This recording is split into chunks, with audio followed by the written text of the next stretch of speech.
Bonjour, je suis Monsieur Faux-Alain Loé René. Aujourd'hui, dans le cadre du cours sur les penseurs libéraux classiques, nous allons voir Friedrich Hayek. Friedrich Hayek, né Friedrich August von Hayek le 8 mai 1899 à Vienne, est mort le 23 mars 1992 à Fribourg, en Brisgau, est un économiste et philosophe austro-britannique. Hayek est l'un des penseurs les plus importants du libéralisme au XXe siècle. On va dire Friedrich Hayek éviter la route de la servitude. Le XXe siècle a été l'un des plus violents de l'histoire de l'humanité. En plus des millions de morts qui ont été causés par les conflits internationaux, les idéologies antilibérales se sont manifestées à travers le monde pendant de longues périodes. Le communisme en URSS, en Chine, en Europe de l'Est et ailleurs.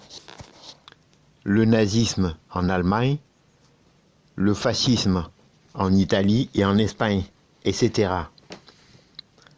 Dans les sociétés occidentales, cette montée de l'antilibéralisme s'est traduite par une remise en question des bienfaits de l'économie de marché et une montée du socialisme et de l'État-interventionnisme. L'économiste Friedrich Hayek est né le 8 mai 1899 et décédé le 23 mars 1992. Il a passé toute sa carrière à défendre le libéralisme et à s'opposer à ses idéologies collectivistes. Hayek s'est démarqué en tant que jeune économiste en Autriche par ses travaux sur les cycles économiques. Il a tenté d'expliquer pourquoi les économies ont des hauts et des bas. Pendant ces années, il a aussi développé l'idée que l'économie de marché était une condition essentielle à une société libre. Ayant émigré en Grande-Bretagne, Hayek a vécu la Seconde Guerre mondiale comme une expérience traumatisante. Terrifié par la montée du fascisme et du socialisme, il a vulgarisé sa pensée politique dans un livre qui a fait sa renommée, La route de la servitude. On va voir maintenant l'autoritarisme rampant. Son argument était simple. Le nazisme, le fascisme, le communisme et le socialisme partagent la même prémisse fondamentale, celle voulant que l'État soit supérieur à l'individu. Selon lui, l'adoption de cette prémisse par plusieurs individus mène aux atrocités qu'on observait à l'époque. Même si ces individus ont de bonnes intentions, Hayek affirmait que les tendances interventionnistes des gouvernements occidentaux, loin de préserver la démocratie et la liberté, conduiraient au contraire à l'autoritarisme qu'on tentait d'éviter. Publié en 1944, ce livre a connu un grand succès dans le monde et est devenu un best-seller aux États-Unis. Il représente toutefois qu'une portion infinie des travaux d'Hayek, qui tant en économie qu'en philosophie et en sciences politiques établissent les bases d'une société libre et prospère. L'un des piliers de la pensée d'Hayek est son explication du rôle des prix dans une économie libre. C'est dans son article scientifique le plus cité, The Use of Knowledge in Society, jugé l'un des 20 articles les plus influents en économie, Hayek établit son raisonnement. Les prix visent à allouer des ressources rares.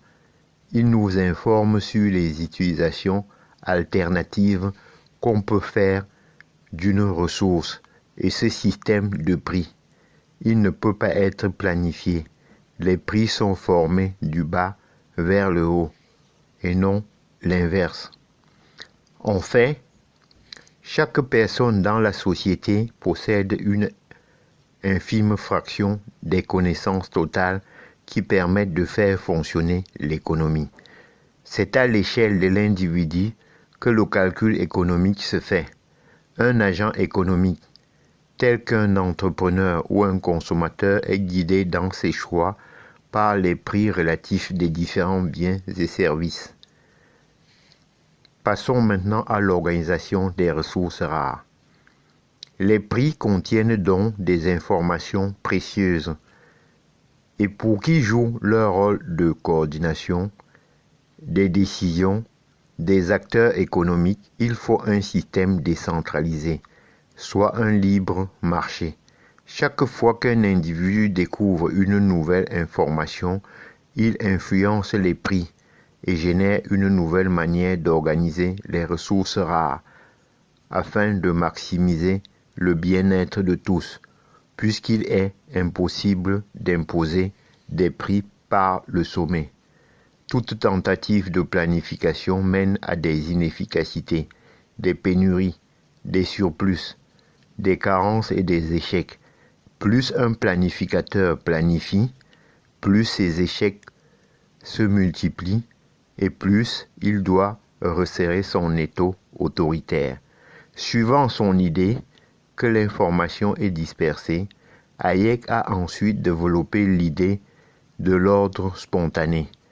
Il remarque que l'économie sans aucune autorité dominante réussit à être ordonnée.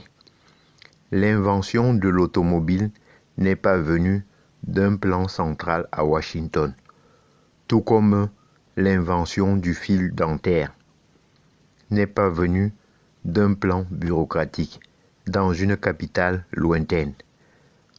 En rappelant la main invisible d'Adam Smith, Hayek indique que les individus créent cet ordre en poursuivant leurs propres intérêts.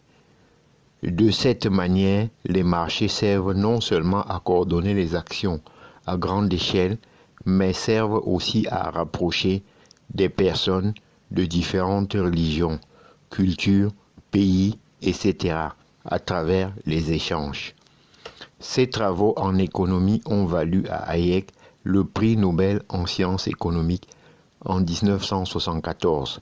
Dans son dernier livre, La présomption fatale, il revient encore une fois sur le rôle des prix de l'action humaine et de l'ordre spontané dans une perspective évolutionniste, pour expliquer pourquoi le socialisme et la planification étatique menacent la société libre et complexe dans laquelle nous vivons aujourd'hui. On peut, sans risque de se tromper, affirmer que les idées d'Hayek continueront d'exercer une énorme influence au cours des décennies à venir. J'en ai terminé et je vous en remercie.